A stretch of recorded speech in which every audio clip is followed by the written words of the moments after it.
Remasters. What can you say about them?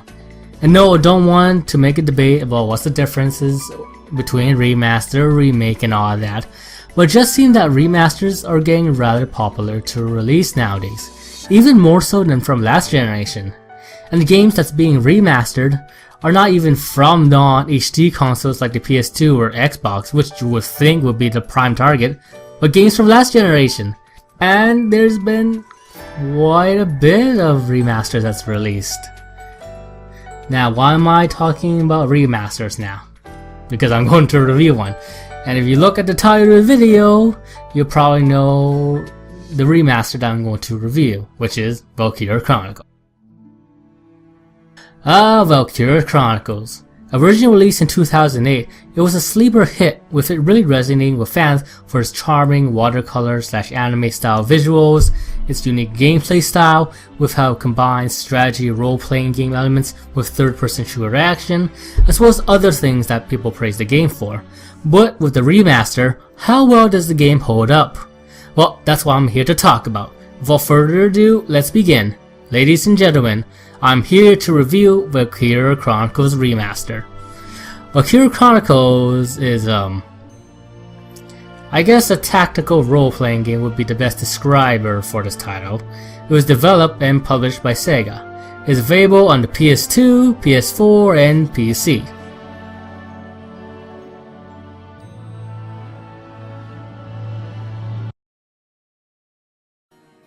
Randgrees, Gallia's capital.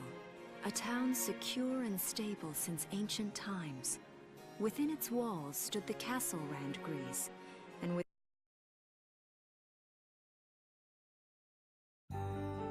Visually, I say the game looked gorgeous when it was released, and it still looks great on the remaster, with anime-inspired visuals made by the Canvas engine, giving the visuals a living anime/water painting portrait aesthetic to it, which in my opinion makes it look pretty unique, even among the cel-shaded games of today. And the art style itself is great overall, with how the world is designed, with Gallia just looking great from the rural city of Bruhl to the majestic capital city of Randgrees, to the various battlefields that you'll be traversing through in the game. And it's really the small touches that you see throughout the game that makes the visual style feel familiar but still feels fresh and appealing. Overall, Valkyria Chronicles is a really pretty game to look at. In the sound department, Valkyria Chronicles is no slouch either, with the orchestral soundtrack itself being great to listen to, from the main theme that the game opens up to, invoking a feeling of majesty and grandness akin to like a national anthem that really sucks you into the game, to the more melancholy or uplifting tracks that let the slow character moments play out and let us be invested in the characters, as well as the awe-inspired Valkyria Awakening track that just invokes, awe-inspiring power. Whenever this track's play in the Valkyria Chronicles series, you know things are going to go down. The soundtrack overall does a great job of complementing and amplifying the emotion of the various scenes in the game. The voice acting is also pretty good, with it having a great voice cast, with the main cast having veterans such as Dave Wittenberg, Hedy Buraz, Fred Tesquin, Colleen Shahansi, I probably mispronounced that and I'm sorry, and etc. Each of the voice actors in the game really captures the characters so much that I really got absorbed into the game. Story-wise, the game takes place in the fictional continent of Europa, where a war over the precious resource, called Regnite, is waged between two superpowers in Europa, namely between the Galactic Federation and the autocratic East European Imperial Alliance, or the Empire, which has basically engulfed all of Europa in this war, and has been dubbed the Second European War in this universe. The focus of this game is not on playing one of these superpowers, but in Gallia, a relatively small neutral country which is independent from both the Federation and the Empire. And the game pretty much starts with how Gallia is suddenly invaded by the Empire for Gallia's rich stores of Regnite. And throughout the game, we get to play as Vulcan Gunther, an everyday university biology student who volunteered to go into the militia after his hometown of Bruhl was attacked by the Empire, where he now has to lead a distinct and colorful band of people, which is dubbed Squad 7, and do his part to try to stem the Imperial invasion. Now in terms of the overlying story, I really like it. For one, I really do like the world that Valkyria Chronicles tried to immerse us with. Now the setting and world building has obviously its strong roots on World War II Europe, albeit romanticized, from Gallia in-universe policies such as employing universal conscription, how it employs various military classes in its educational curriculum to prepare its citizenry for times of war, the persecuted dark-skinned people, to the various visual style of some cities having strong influences from various countries in Europe. The game is very influenced on the times of World War II Europe and even World War I. But while it is a very familiar setting, it still feels fresh with how it combines these various influences together to make a cohesive world, as well as how detailed the world is from story dialogue, as well as the various in-game encyclopedia that really does make it feel like this world can exist. From the various backgrounds of various cities and their importance to the country, to some holidays such as Spirit Day, how weaponry is usually developed with defense as its priority. Europa, and especially Gallia, just have this very rich history to it that you can really see that the developers gave it their all to give life to this universe. The characters are also distinctive, fun, and each have a quirk of their own. And I just don't mean the characters in the main cast. I mean every character you are able to recruit for your team each have a discernible personality that you can see, whether that's in their dialogue, seeing what potentials they have, or even their background information that you can read from the character tab in the encyclopedia. From their hobbies to how some of them are prejudiced, to seeing what their hopes and dreams are and seeing what they're fighting for, each character that you use in the game really feels like they're their own person and not just some pawn on a chessboard.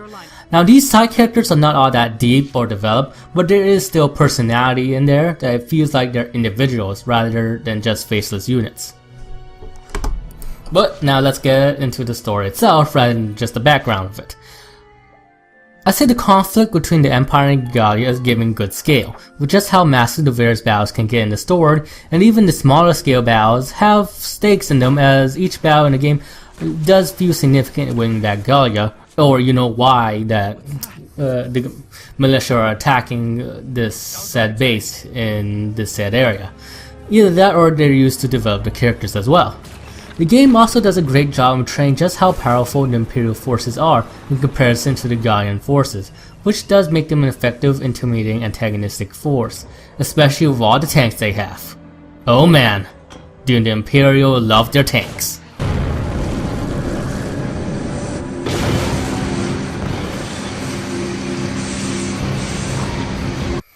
But at the exact same time, they do show that the Imperials aren't just like Saturday cartoon morning villains.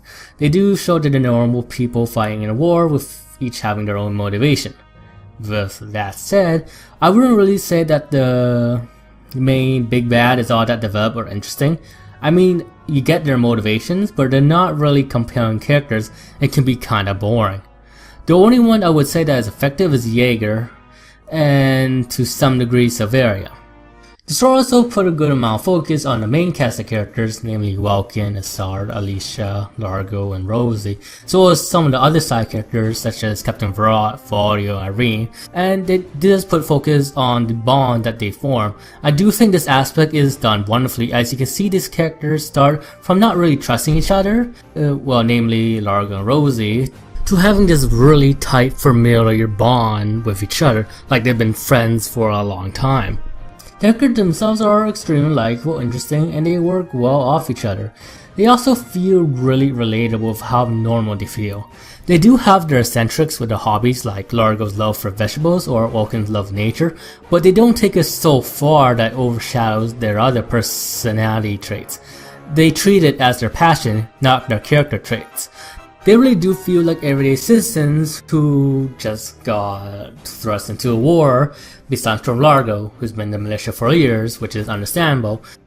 And overall, it really does make these characters relatable to us and make us invest in their character journey.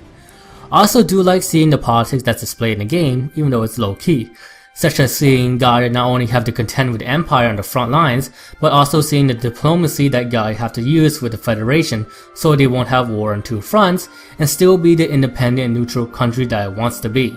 I think the themes in the game that it tries to tell is well done, most specifically the theme of humanity and how we must retain it as it's our greatest strength, and to abandon it would invite disaster. A con to the story that it can move a bit slow at times, and how half of the big bad are kinda boring, as I said before. The side characters, while given a backstory and some nice dialogue that do differentiate them, aren't really given that much focus looking at the story, and rather than being a story about Squad 7, it's about these 5 individuals in Squad, which can be a bit jarring.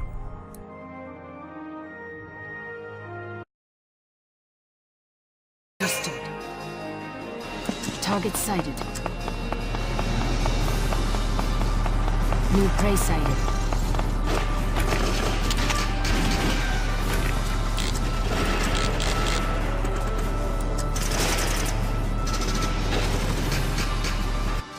That won't save you. Don't make this hard on yourselves. Sweet dreams. And now to talk about the gameplay of Valkyria Chronicles. And let's just say that the game has one of the more unique combat systems I've played through in a role-playing game, even for today. But before we talk about that, let's discuss the overall structure of Valkyria Chronicles. Structurally, it's pretty straightforward. You basically go watch cutscenes to progress the story till you get into a battle within that chapter, go do that battle, or battles, since some chapters can consist of 2 battles to go through. Then afterwards, watch the ending cutscenes to progress through the next chapter, but it's done in a visually interesting way, with you having to select scenes through a book format, which does serve the story since the game's story is being framed like you're reading a book to begin with. There's also optional cutscenes that you don't have to go through if you just want to go do the main story, though I don't recommend it since these are nice scenes that give nice backstory or good character interaction. Alongside the main story progression, you'll be able to go to the other tabs in the book menu to either do optional skirmish battles, go to the headquarter tab to upgrade or level up your units, learn orders, and etc. The other tabs in the menu is basically encyclopedia tabs, where you can learn more about the lore of the world, from character bios to the lore behind specific weapons, specific areas, and etc. Overall, it's a simple enough structure that it's really easy to grasp, which is a good thing, and the book format does get you more immersed in the game's story, since it does give you the pretense that you're being told the story through a book. On the other hand, it might seem like busy work, since when you finish watching one cutscene, you have to watch another cutscene by selecting it. Now, this problem doesn't really occur into New Game Plus, where you have to manually select each cutscene to watch it, unlike when you're going through the game fresh, where some cutscenes play back to back. In New Game Plus, you have to manually select each cutscene, which can be a bit annoying with how some of the cutscenes are laid out. Now, this isn't really a big one, it's a pretty minor issue in the grand scheme of things, but I thought I would make note of it. Now let's talk about the combat system of Valkyria Chronicles, which is to say it's unique.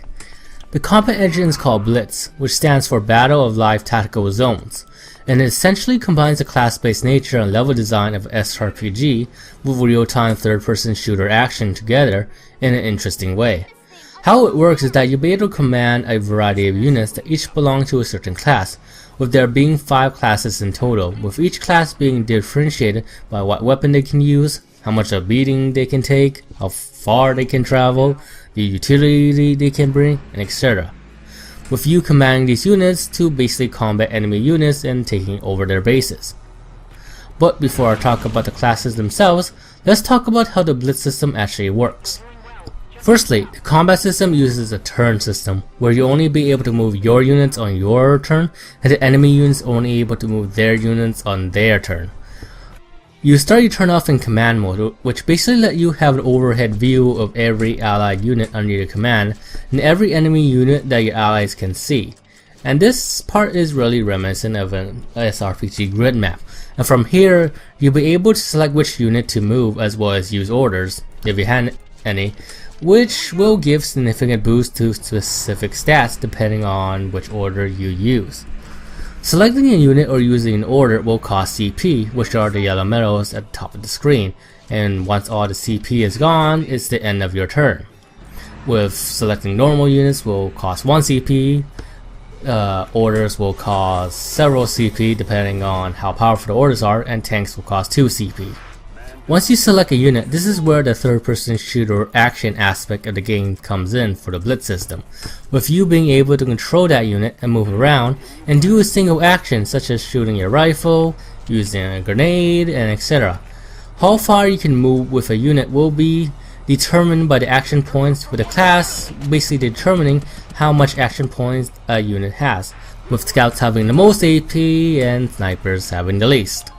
You can also select the same unit to move again, but know that their AP will be reduced.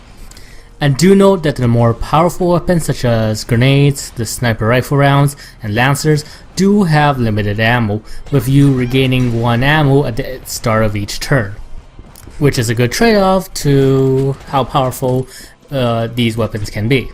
Anyway, while you're moving your units on your turn, don't think that enemy will be simply idle.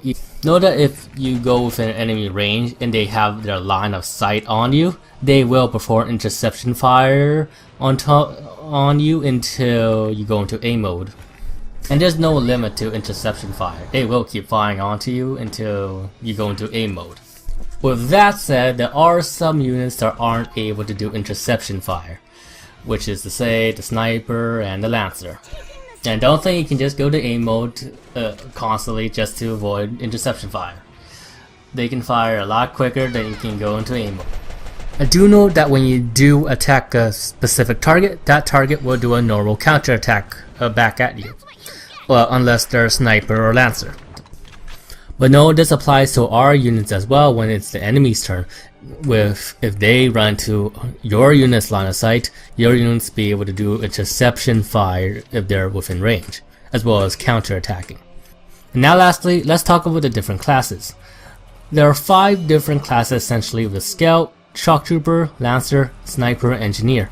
Each class have different weapon tools they utilize, as well as having different amount of AP. The Scout has the most mobility, with the class having the most AP out of all the classes, with its firepower being rather limited with its rifle and grenade. The Shock Trooper is probably the most well-rounded unit, with it packing good firepower with it having a machine gun, as well as packing some grenades and having some decent armor to boot, as well as having decent movement. The Lancers are your anti-tank units, with their main weapon being able to take down tanks, basically. But they have rather limited movement with their low AP and can't take normal gunfire. But their armor does protect them from explosive damage. The Engineer is basically the support unit, with it being the only unit that's able to repair tank damage. It's also able to repair sandbags, defuse mines, as well as having Ragnite that can heal for quite a lot, in comparison to the standard issue Ragnite equipped to other units that only heals a little.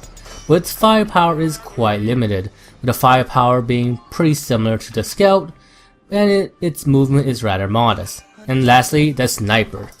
I think it's pretty self-explanatory, but the Sniper packs really good firepower with its long-range rifle, being able to take down most units with 1, 2, 3 shots, and from a safe distance.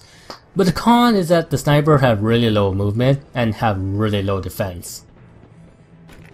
Oh, and one more thing to add. Each individual character got their own set of potentials, which are basically passive abilities, that can activate that will either hamper or help you in battle, with each character in the game having their own combination of potentials, from class potentials to personal potentials. Oh yeah, and there's the tank. It's the only vehicle that you can actually drive in the game. There's actually 2 tanks you can drive later on in the game, past the halfway point.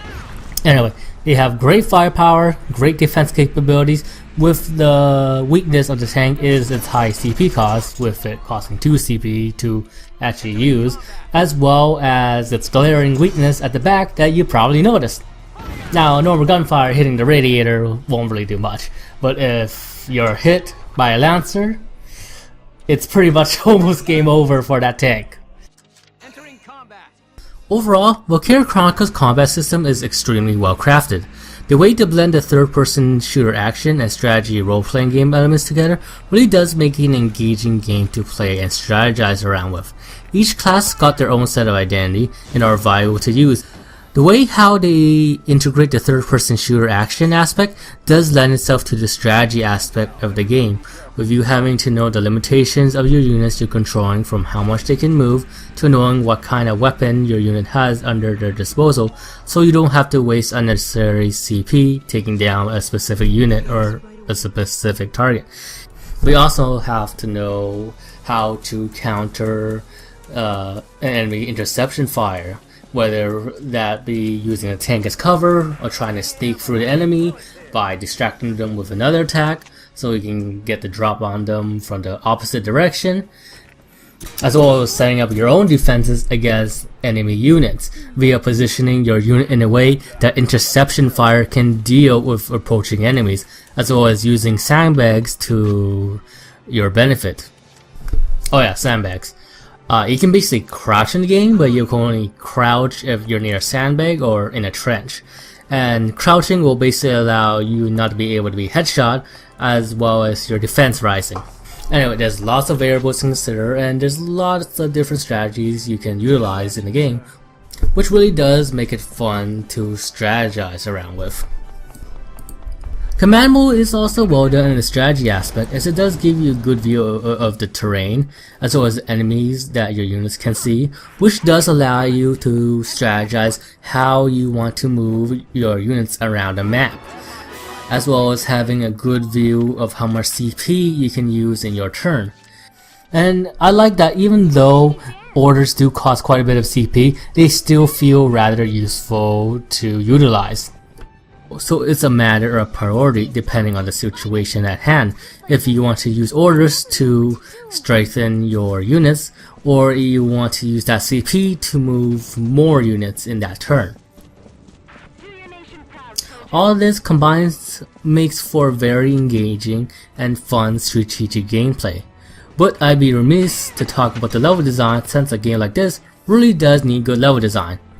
Fortunately, Valkyria Chronicles have pretty good level design, with each level in the game being uniquely crafted for each chapter and feels different from each other, and each requiring different strategies to tackle, which does keep the gameplay fresh. But now let's talk about some of the game's shortcomings in terms of the gameplay. The first, the game can be sometimes overly long. Now the battles are already pretty large scale, but I don't think you really feel it be all that long when it's your turn and having to think what's the best way to break through the enemy. No. What makes the game feel overly long during play sessions is the enemy's turn, where you have to see how every enemy unit move, and it can feel like an eternity just to see every enemy unit move, even enemies you can't see, with you only seeing the area where the unknown enemies are positioned in a general area and hearing some shuffle noises. Another con is how the ranking system works. It's mostly based on speed, and not how you do strategically, which I find a bit disappointing. I mean, speed is good and all, but I would have liked it if there were other criterias on the matter rather than just speed. And lastly, the balance isn't as it should be. Now, Valkyria Chronicles isn't a terribly balanced game, and each class still feels viable and fun to use, but I'd be remiss to say that some classes can do absurdly well when you abuse some potentials, well, mostly scout rushes, along with some orders. Now the sequel does somewhat remedy this by making interception fire more deadly, which does somewhat prevent this in the future games, especially Valkyria Chronicles 3, but in Valkyria Chronicles 1 it can be somewhat silly. And now the last shortcoming is, I think that the general map in the command menu is a bit somewhat too generalized. I mean, I don't really have much problem with it when you're going through the battles themselves, but it's the map when at the start of the battle when you're thinking of which units to bring along and how to position them. The map in that session doesn't really do a good job of telling you which side of the map has which facilities. Like for one map, I remember that there was a sniper tower, but the map doesn't really show sniper towers, so it's basically playing Russian roulette of which side you want to have your snipers at. Or another example, in the desert chapter, there's this positioning on the far right where it's a cliff. I forgot there's a cliff because the map doesn't really show elevation, so yeah. Now this isn't a huge problem, but it can be an annoying problem. Now let's move on to the leveling and upgrading system in Valkyria Chronicles. After each battle, you will get experience and money which you can use to level up your characters and equipment in the headquarter tab. You can level up your class at the training ground with experience points where everyone in the same class will level up, as well as being able to use experience to learn orders from the gentleman in the graveyard. You can use money to buy upgrades for your equipment for both your infantry and tank, with there being branching weapon paths to individualize how your unit functions in battle. You can also use money to purchase extra chapters that will flesh out the main cast of characters that the story focuses on. You can also recruit your various units in the headquarter tabs as well as being able to go to the barracks to individually equip what each unit you want to, well, equip to, if you want to equip a special weapon. You can also go to the Royal Palace to get some medals later on and some special weapons there, but the Royal Palace is mostly tied to the achievement system. Anyway, the leveling / upgrading system is rather done well. You do feel significantly stronger as you level up both your class units and equipment, especially when you go to their elite classes, and I do like the branching equipment path as it does give you a good feeling of customization in how you want to play the game to some degree. But I really like how convenient the game is with how it level up all your classes rather than an individual unit, as it does leave you the freedom to choose which character you want to play as, whether you want to play this character because of their potential or you just like this unique quirk that this character has. Which is really nice in this type of game since other strategy role-playing games does emphasize on a core team, while this game let you choose freely with which character you want to bring with you. Well, more or less. You do have to bring the core cast of characters just for the extra CP you can get, but everybody else, you're free to choose. And finally, I think I should discuss the PS4 version of the game and the changes it brought. It didn't really change out that much, or at least I didn't notice any significant balance changes. The remaster version got the base games out of the DLC, which is really nice, and the game runs at 60 FPS, which is great. And that's all the significant changes that the remaster brought, really, as well as the upgraded visuals, well, upgraded resolution. Come back anytime you need to change your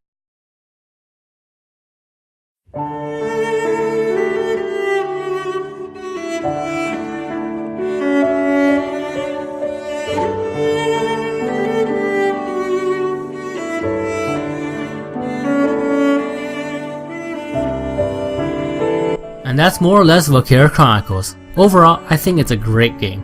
It got great visual style, good music, the main cast of characters are likable, relatable, and finding out more about them and seeing them develop really does make them endearing characters. The story is well done, and the gameplay is just unique in how it combines third-person shooter action and strategy role-playing game elements that delivers a fun, engaging, and strategic gameplay with really good level design. Now there are some flaws to the game, like how most of the big bad aren't really interesting, like at all, though still feeling like people. How overly long the combat can be just based on waiting for the enemy's turn, and the ranking system as well as some balance issues, but the game is really just such a great experience that I really do recommend people get this game if they have the chance.